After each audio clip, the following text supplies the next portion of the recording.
Hey everybody, Patton here, welcome back to the channel. Today we're going to be taking a look at the Data East Classic. So this mini arcade stands at 10 inches tall, has a 4.25 inch color screen, and contains 34 Data East arcade games. So first off, let's speak with Patton, our unboxer, to see what's in the box. Patton, what are we looking at? Hey everybody, Patton here. So I'm going to show you what you can find in the box of the Data East Classic. So let's open this thing. Oh, what is this? There's a box. There's another box. Oh, jeez. Just gotta kind of... Oh, alright. There's more! Still more! More plastic. Finally! Okay, let's get this out of here. Here is the cabinet. Another piece of plastic on the bottom. We have the AC adapter. Looks like instructions on how to change the display layout or the aspect ratio, and a little user guide. So for the AC adapter, you have a regular wall outlet, nothing fancy there, and the other end is a micro USB port. There is information on the adapter. Nice little My Arcade logo there. So these instructions say that the display layout must be changed in the game selection menu and cannot be changed once you have selected a game. Get that art on the side. I like it. How about the other side? Very cool. So you can see here it comes with a nice wide screen.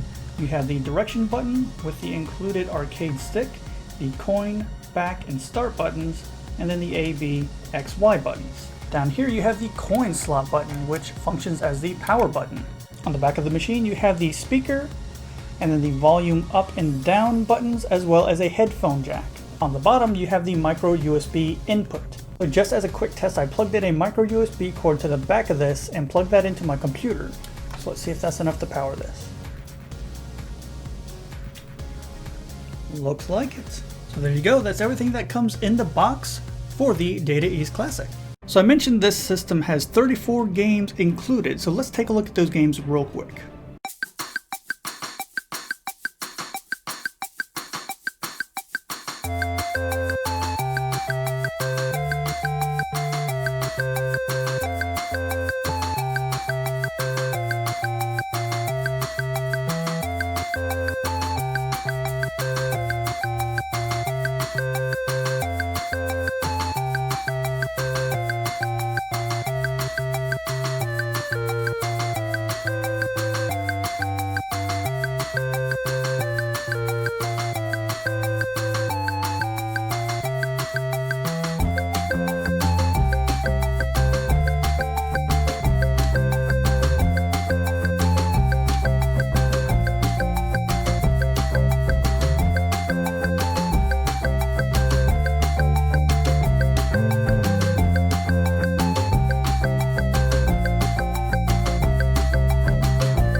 So there's a lot of variety there, a lot of shooters, bunch of sports games, old arcade games. Seems like this system has a lot to offer. But of course it is a mini arcade, so you have to compare it to other systems that have been coming out recently. So how does this system perform? We're going to look at our performance expert, Patton, to fill us in on exactly what you can expect from the Data East Classic. Patton, what are we looking at? Hey everybody, Patton here. So let's take an in-depth look of the Data East Classic and see how it plays.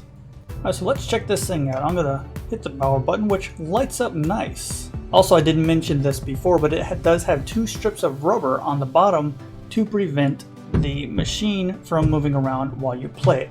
So let me start off by saying that the controls are very responsive. All the buttons act very quickly.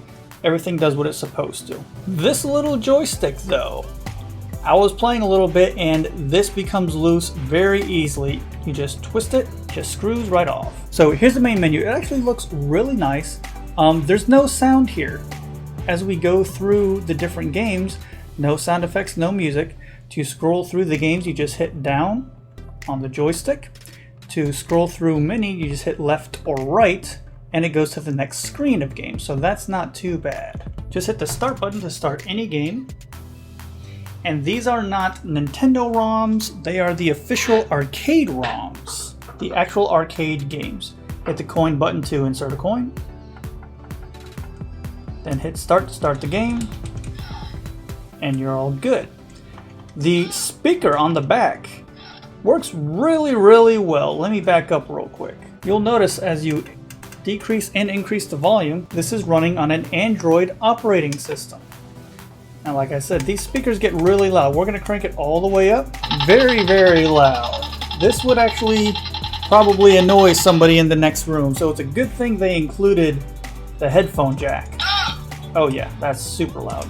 Hit back to go back to the main menu. Very good sound quality. It's kind of hard to tell, but this screen is extremely nice. It's very clear. It's a nice size too. So to change the aspect ratio, we had to hold down the coin and back buttons. And then you get a menu here. Let's bring it up. You have full screen, 4:3, and the original. For some reason, there's sound when going through this menu, but not the main menu. So that was full screen. Let's take a look at the other screen modes.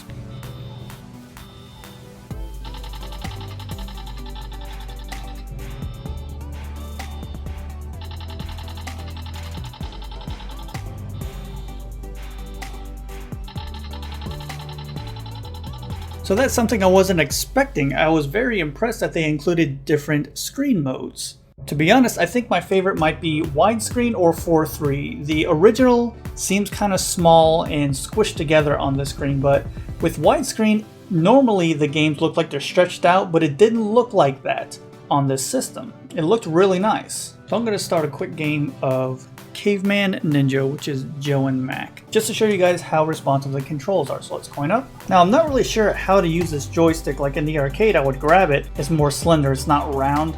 I do like that it's more slender, but it being so small, show you how small these controls are compared to my hands. And I have pretty average sized hands. So overall, I could grip this whole thing if I wanted to. So I'm kind of stuck playing like this. Oh, they came a little bit loose. It's not too bad this way. This stick keeps coming loose though. So what I'm going to take the stick out. I actually prefer this method of playing over using the stick. It's just as responsive. I think it just works a little bit better for me.